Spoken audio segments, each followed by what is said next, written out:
Hey folks, welcome back to the Portable Gamer. Welcome back to European Truck Simulator, and welcome back to Brest in France. This is where we just picked up. Man, I've been making some episodes, yo. I've been recording. I like this truck. I don't think we're gonna keep it too awful long, but I do like it. I think it's a fun truck. Right, lift axle is up on the front. The front. It's up on the lorry, and lift axle is up on the back. And how far do we have to go? Got a little air pressure problem up front, but I think we can handle it. We've got 675 kilometers to go. Probably 150 of that is the crossing. We'll see. Right, so this is part 2 of our 100th episode,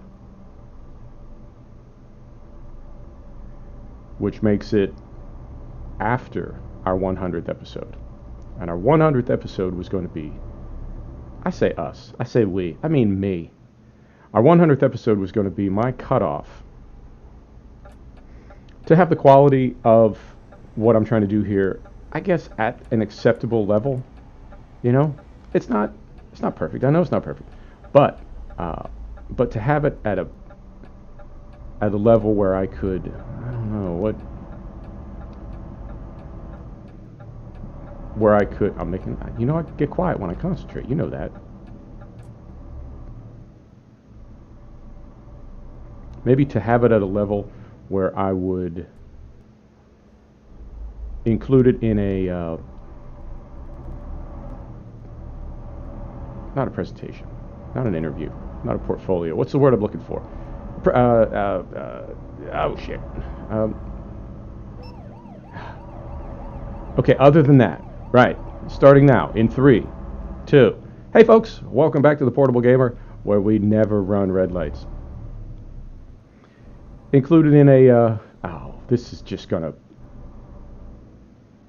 not a prospectus, a thing that you give to a person when you want to do something for them and you're trying to show your good work. Not a CV. Oh. Well, anyway, whatever that thing would be, I want to get it good enough where I could include it in something like that. Doesn't have to be perfect, but it needs to be good. And I feel like we've made some progress in 100 episodes. So, since this is our 101st, no more fooling around is what I'm saying. No more shenanigans. It's got to be good from here on out. Good, I tell you. Alright, so we dropped some lift axles, front and rear, and we're going to, I guess we're going to the port, pardon me, which shouldn't be too far. Oh, crap. I just remembered, if we take long trailers, if we take long rigs through some ferries, he's no good. He's very much not good. And I want to say they just rattle around until they kind of tear each other to pieces, the truck and the trailer. Okay. Well, we'll see what happens when we get up here. If that's the case, then I don't know, we'll go to plan B.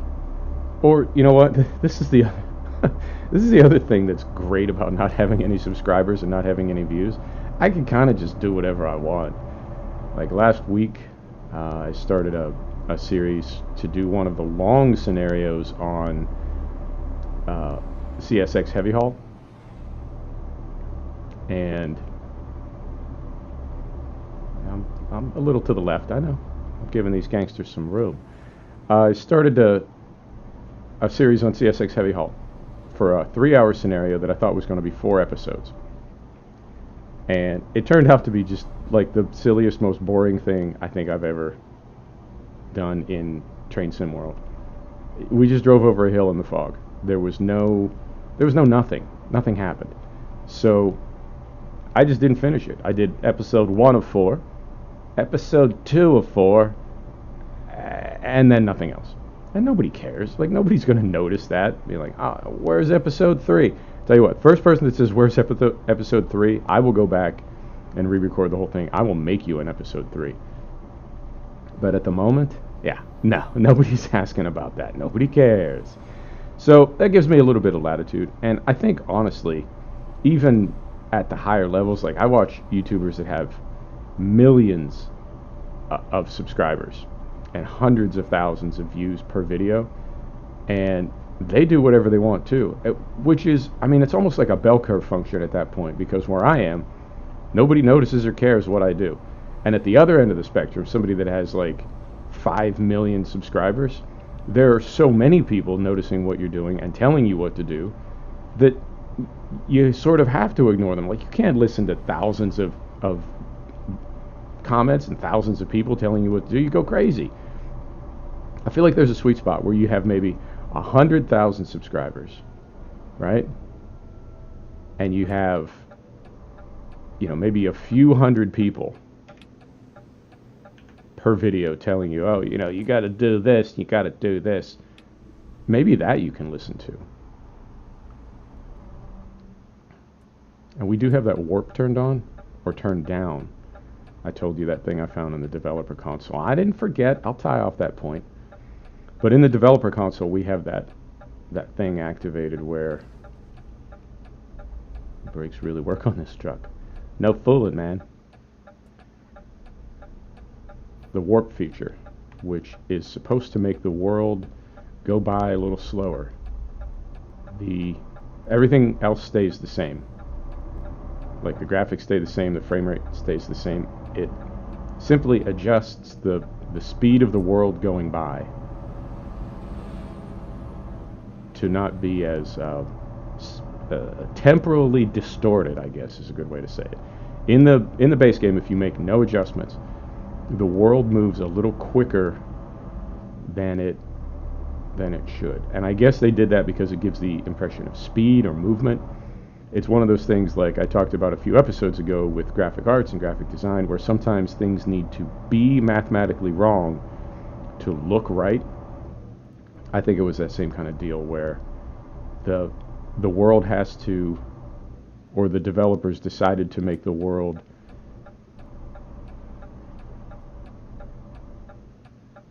move unrealistically fast because it gave a good look. It gave the impression of speed. Whereas actual speed, maybe it doesn't look that fast. Right. You know what I'm trying to say. You get me. So what was I trying to tie off earlier? Yeah, nobody cares. Nobody cares. And I think even when people do care, they don't care. Nobody cares. We're just having some fun, driving some trucks. But I care. You know I care. I care about driving as well as I can. I don't know why. It's just a random and arbitrary goal that I've given to myself, is to drive as well as I can. Now, I do watch YouTubers, and I know they're like, everybody's got their different way of doing it. And I know there's some YouTubers that, like, there's one YouTuber that I watch, and his whole thing is he is awful at shooting games. Like, anything first-person shooter, he is terrible. But what makes the episodes fun, and he only goes like, I'd say 10 to 15 minutes, because he screams a lot, and there's really only so much of that I can handle. And apparently other people feel the same. Not gonna get me twice. And can you hear this truck? It sounds like a sleeping dragon. It's extremely low and rumbly. So he just goes out and sucks at first-person shooter games, and it's hilarious. Now and then. I mean, it's not that funny, but it's funny enough. It'll do. Jesus. Okay. AI. More like a not so I. Yeah. No, I don't know how I felt about that one. Anyway, so I'm super serious about being super good at these games, but I know there's a lot of different reasons why people watch, and I guess, well, I've said this before, I'm just trying to make videos, trying to make the kind of videos that I like to watch, and I like to watch very realistic gaming.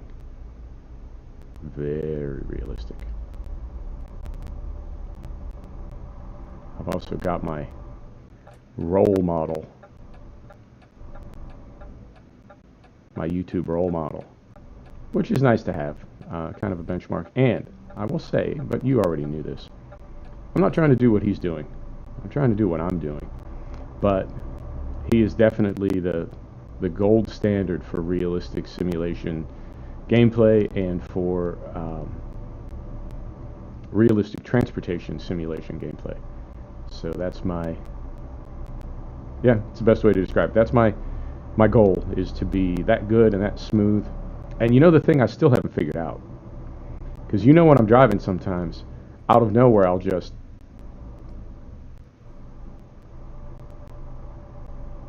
stop talking and then pick it up again a minute later, and that's me concentrating.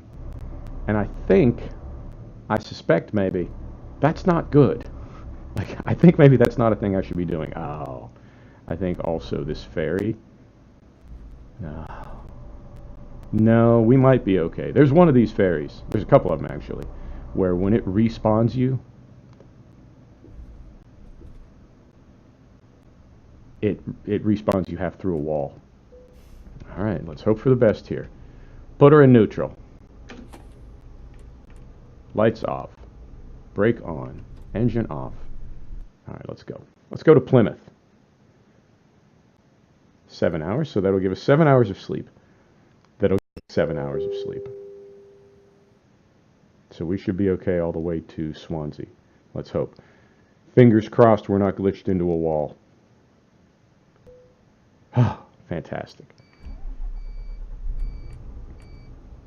Right. Brake off. And we are in the UK now, so I have to drive on the left. I forget that way more often than I should. For as long as I've played this game, as many hours as I have in this game, I really should be better at that. I should be better at a lot of things. Not just in gaming, but in life, yo. Right.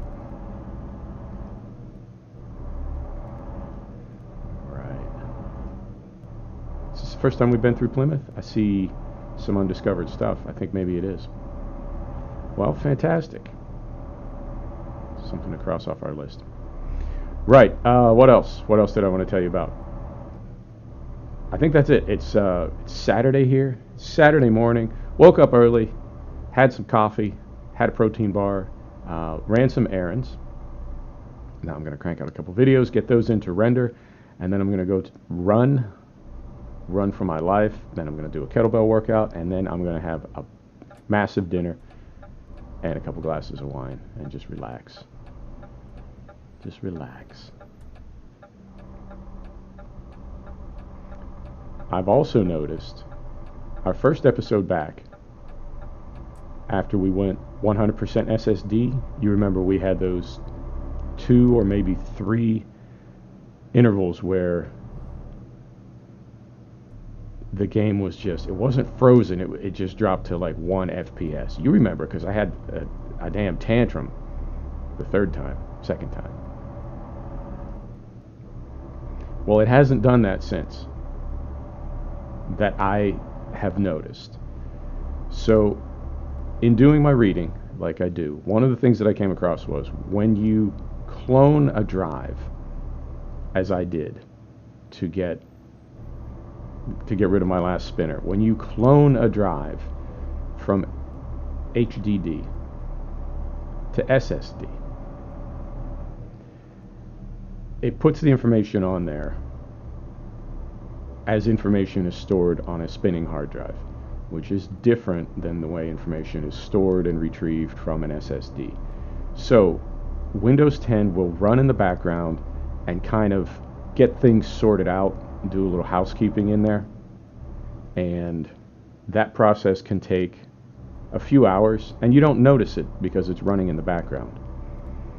But it's possible that because I threw that SSD in and then I was like, woo, let's game, that just for a minute, just for a little while,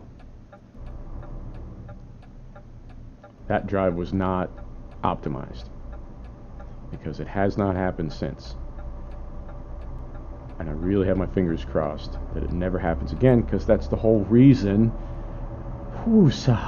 Woosah. That's the whole reason we got the SSDs, so that didn't happen anymore. So, we'll see. We'll hope for the best. We'll always hope for the best. Who hopes for the worst? Right? Nobody. Crazy person. Right. Oh, and once again, we are driving in the dark. Just like the first episode. Oh, game.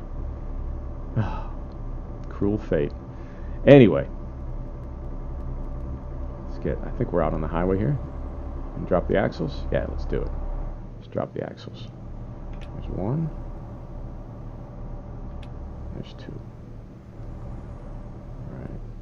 And we are in the UK, so there's going to be speed cameras every 10 feet. But we got our sleep in. We didn't have to pull over and sleep. And 5 hours to get the job delivered and 17 hours remaining. So we could... It says there are services up here. We could pull in and sleep right here and then finish in daylight. You want to do it? You want to do it? Let's do it. I'm going to do it.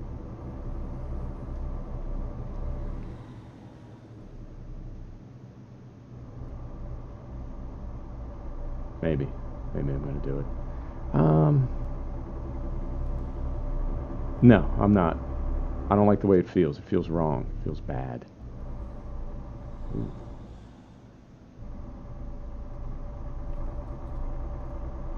Don't know if this is ProMods or base game, but I'm digging this, man. It's kind of challenging. There's a lot going on.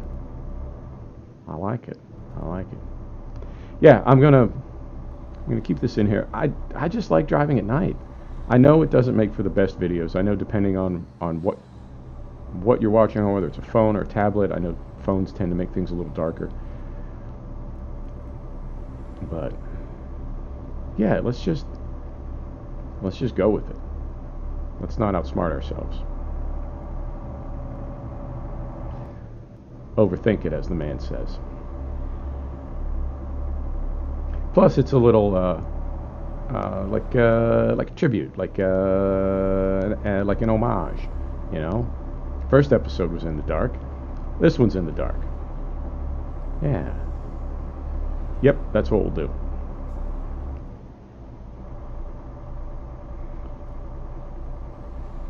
This truck is weird. I wouldn't say it has a ton of power. It's like 500 horsepower or something, 450, 460. But it's got a weird transmission. It doesn't really pull. It feels like it's got horsepower and no torque.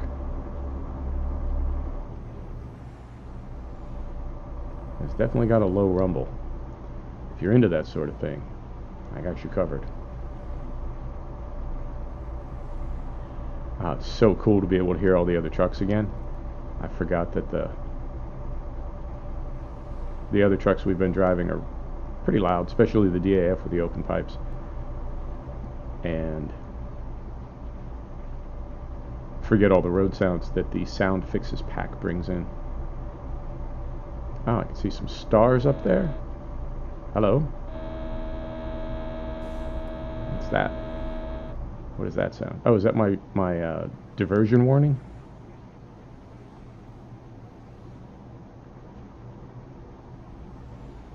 I think it was. You want to try it again to see if that's what it was? I'm going to go over onto the left shoulder. Yep. Oh, fantastic. Okay. That's my little wake-up alarm. Awesome. I've been in this truck before, but I don't think I've ever heard that.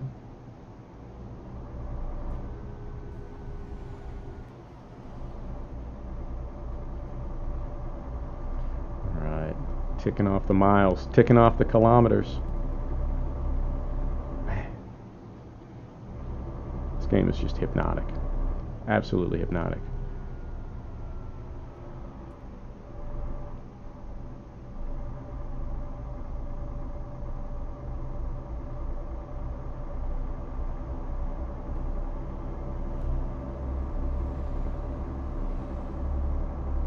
So we got DLC coming out for... I'm thinking there has to be a DLC coming with the 1.31 patch for ETS. It's typically what they do.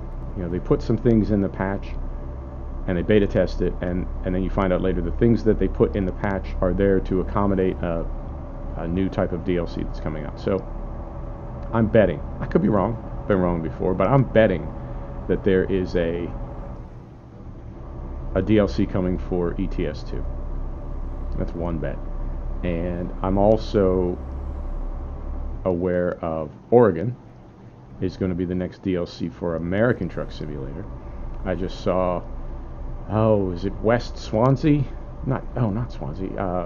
Oh man. I just saw it. Somerset. West Somerset is the new DLC for Train Sim World. So that's exciting. And what was another DLC that I saw for one? No, because the only other games that I'm on, I'm on the 2 truck simulators, Train Simulator, Assetto Corsa, and man, the brakes on this truck are no joke. Assetto Corsa and Project Cars 2 look pretty stable at the moment. I don't think there's any DLC coming for either one of those. There's a little hiccup. There's a hiccup. And then the only other sim that I'm really on is Farm Simulator 2017, and that is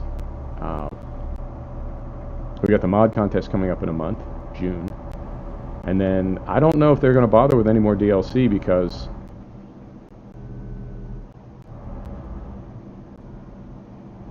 the new version, like FS19, is going to be out in a couple of months. I'm trying to, I see I'm speeding, I'm trying to keep it dialed here, but we're going back and forth between 80 and 97.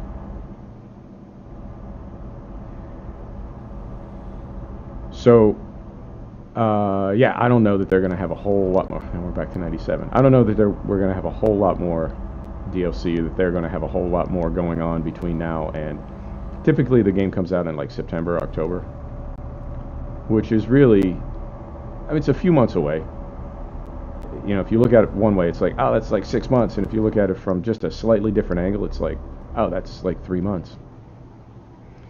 So I'm not anticipating a whole lot else from Farm Simulator 17 this summer. And in general, I was noticing this morning, and I wanted to mention it.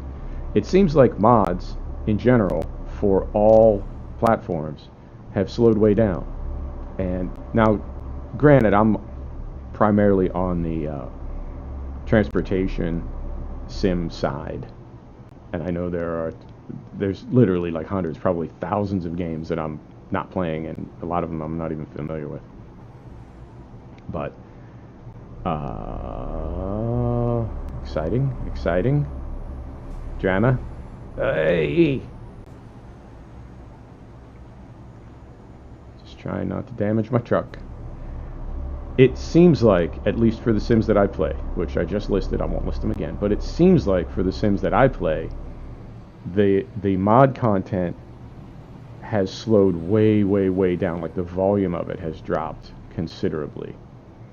And I don't know why. Well, first off, I don't even know if I'm really even seeing that, or if it's just kind of a confirmation bias thing where whatever. I don't know if it's, summertime and people are, doing other things and they're less focused on making mods. I don't know what it is, but it certainly seems like there's a lot less mod content, both on the official sites and on the shady sites. And I wonder about that. Because on the one hand, I think, well, there's less content on the shady sites because people are cracking down on it, or whatever. And then I think, no.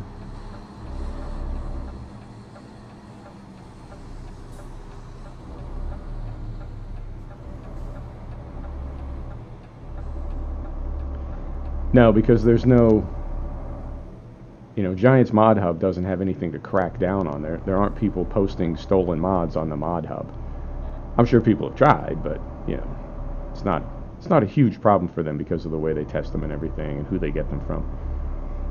So, I mean, it could be that. But I really don't think it is. It's just slowed down for some reason. I have no idea why. Which is good in a way. It really is, particularly on the farm sim side, and I'll tell you why. Collecting mods gets to be, I think, for me anyway, it gets to be a bad habit. Because here's what's up. I have so many mods that it's not possible for me to use them all. And I've gotten in the habit of downloading mods and putting mods in my mod folder and telling myself, well, I have no need for that now, and it's most likely something that I'll never use, but I could. It'd be nice to have it around, and that is collecting. And there's a reason that's a problem. Two reasons, actually. One reason is, as a Buddhist, that's really not where you want to be in your headspace. Like, as a Buddhist, you never want to be looking at things like, oh, I don't need that, but it's probably best to have it. You know, I'll keep it with me. It is exactly the opposite of Buddhist thought. And even just from a common sense perspective, it's like, why would you clutter your world with things that you just admitted you don't need? Get rid of that, son. Keep it clean and simple. Stay portable. So that's one problem. And then the second problem is, and again, using Farm Simulator specifically as an example, because of the way the game is laid out, there is no mod management until you're actually in a profile on a farm, right? Like, you can't. I've found some mod managers that break things down like by the version number and some other things that it can pull, but I have yet to see a mod manager where you can separate things into categories or manufacturers outside of the game or even in the game before you've launched a profile. So what I'm saying is, basically, you can't see what mods you have until you're in the game. And what I end up doing is activating a lot of mods, right? And then trying to, like, figure out what to do with them in the game. And what I would like is a mod manager that lets you go through your mods outside the game, and let's say lets you load all your cultivators, or filter to show cultivators, right? And then you can go through and say, you know, these two are duplicates, this is an old version of something that I have a new copy of, whatever, and delete things that way. But it becomes, for me anyway, it becomes increasingly difficult to manage. And now I have, 600 mods, and on any given farm I might use 75 of them, 100 of them, and there's like 15 or 20 that I use on every single map. Seasons, physics, more realistic, gearbox, things like that. And then depending on the farm, I load equipment that's appropriate to that farm, but either by brand or by size or whatever. So I'm not running all 600 mods on every farm. It's typically about 100. But there's a lot of junk in there. I could probably get rid of a third of those. But the problem is, I have not found a way to filter and effectively manage mods. I haven't found a tool that, if you put a mod in that is a duplicate of something that you have, that it gives you a little warning and says, hey, these are different names, but this is actually the same mod. So the management of the mods becomes difficult, and it's another reason I'm looking forward to Farm Simulator 2019, is that I can start with a clean mod folder, and I want to be more selective what mods I bring in FS19. And I know, I just sort of described it to you. I know one of the problems that I have is early on, when there are no mods at all, right? Like, say the first 6 to 8 weeks of a game, you're just like, oh, need that, because there aren't any, and you're just itching to try any mod that you see, or at least I am. I don't speak for anybody but myself. And so I find myself, bringing in mods that I wouldn't necessarily bring in. But then later, when there are other better mods, I don't necessarily go back and get rid of the original mods that I brought in, because I'm using them. I have them active on a map. So I think one way to solve that is, anytime new mods come in that sort of supplant earlier mods that you have, you delete the first ones, but then you can either start a new profile or you can sell equipment, sell a mod, and then delete it from your mod folder. It's out of the game now, and you got some money for it. But if you used it, it depreciated, so you lost money. So then the only way to sort of stabilize things is to add money in the XML file, and you see what I'm getting at. It's tricky. And I know there are mods that, like, one solution is, okay, well then just don't download anything other than from the Giants mod hub. And I agree with that, but there are good mods, legit mods, that never show up on the mod hub. So we'll see. I'll figure it out. But I'm looking forward to, and I know these developers have a challenge, and the challenge is that a lot of these games, they're just little kid games. They really are. And so they can't, necessarily do things with them to fix some of these problems, because the fixes that they would apply, is it just me, or is that a pretty good render? I'm liking the way that looks. Some of the fixes, some of the solutions that they would apply are things that I don't think kids would enjoy or like. Is that me?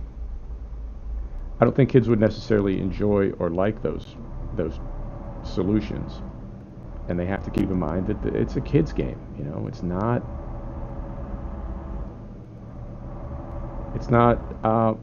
I feel like Flight Simulator and Train Simulator type apps, they're sort of not kid games. When I look at, like, Train Sim World, the new Train Sim World that's been out for a year or so, the speed of it, how slow it is, how methodical it is, how detailed it is, I don't imagine something like that really holding a kid's attention, because it's pretty damn slow.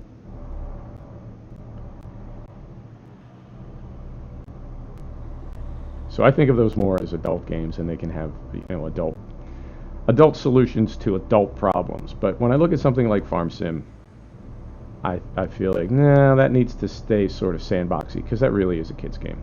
We've made it into a more robust sim. And looking at Catalent Crops, I think Catalent Crops wants to be a more robust simulation. But as it comes out of the box, it's a kid's game. Everybody knows that. So I don't know that I would want to be looking for that type of mod management in a kid's game, because I don't think kids give a crap about anything like that.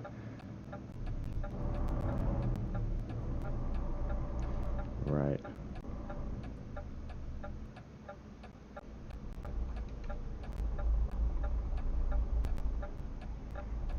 Okay. I think we got a ticket here. I'm not right here, but we got a ticket coming in outside of Brest, and no damage, no collisions. Perfect. Right. Neutral. So what I'm saying is, I think we did this job with no damage.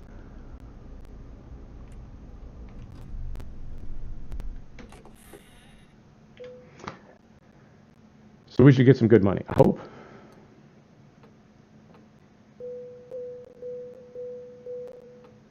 Fantastic. 20K. Folks, thanks so much for stopping back to check out the Portable Gamer. Thanks for sticking with me through 100 episodes. I look forward to 100 more. We'll see you next time. Take care now.